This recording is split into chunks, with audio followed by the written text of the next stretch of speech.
రిషబ్ పంత్ తన కంబ్యాక్ పై big update ఇచ్చేశాడు. చూసుకోండి, ఈసారి రెట్టించిన ఉత్సాహంతో గ్రౌండ్ లోకి వచ్చేస్తున్నాడు.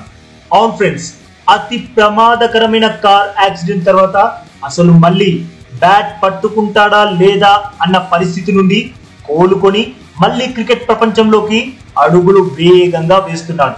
లేటెస్ట్ గా సోషల్ మీడియాలో తన ఫిట్నెస్ పై ఓ వీడియో రిలీజ్ చేసి ఫ్యాన్స్ అందరినీ సంతోషంలో ముంచేశాడు.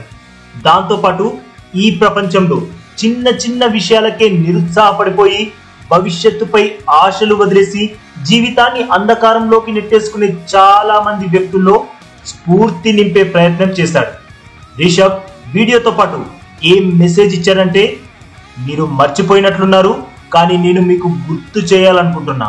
మీకు కష్టాలు వచ్చినప్పుడు, కోలుకోలేని బాధలు మిమ్మల్ని చుట్టుముట్టేసినప్పుడు, ఏం చెయ్యాలో తెలియక భయంతో ఒంటరిగా మిగిలిపోయినప్పుడు, అందులోంచి ఎలా బయటపడాలో తెలియక, ఏ దారి తోచక దిక్కులేని పరిస్థితిలో ఇక అంతా అయిపోయింది అనుకున్న సమయంలో కూడా మీరు ముందుకు వెళ్ళడం అస్సలాపకండి. మీరు ఎట్టి పరిస్థితుల్లోనూ ఓటమి ఒప్పుకోకండి అని పోస్ట్ చేశాడు. మీకు తెలుసా, కార్ యాక్సిడెంట్ జరిగినప్పుడు ఇక ఈ నేలపై నా టైం అయిపోయింది అని అనుకున్నాడట రిషబ్. ఆ తర్వాత ఒక సిచ్యువేషన్ లో తన కాలిని తీసేస్తారేమో అని అనిపించిందట. కనీసం నిలబడలేని పరిస్థితి. ఆ సిచ్యువేషన్ నుండి ఇప్పుడు కోలుకొని గ్రౌండ్ లో అడుగు పెట్టడానికి సిద్ధంగా ఉన్నాడు.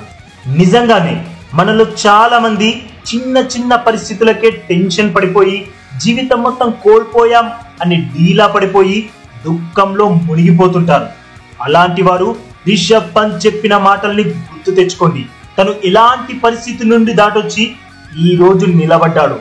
చూడండి, తన లైఫ్ ఒక మోటివేషన్. ఇప్పుడు మనం ఎక్కడ ఉన్నా, ఎలా ఉన్నా, పరిస్థితి ఏదైనా, నెవర్ గివ్ అప్ యాటిట్యూడ్ నీ సొంతమైతే నువ్వనుకున్న లక్ష్యం సాధించే తీరుతావు. ఏమంటారు ఫ్రెండ్స్? కామెంట్ చేయండి.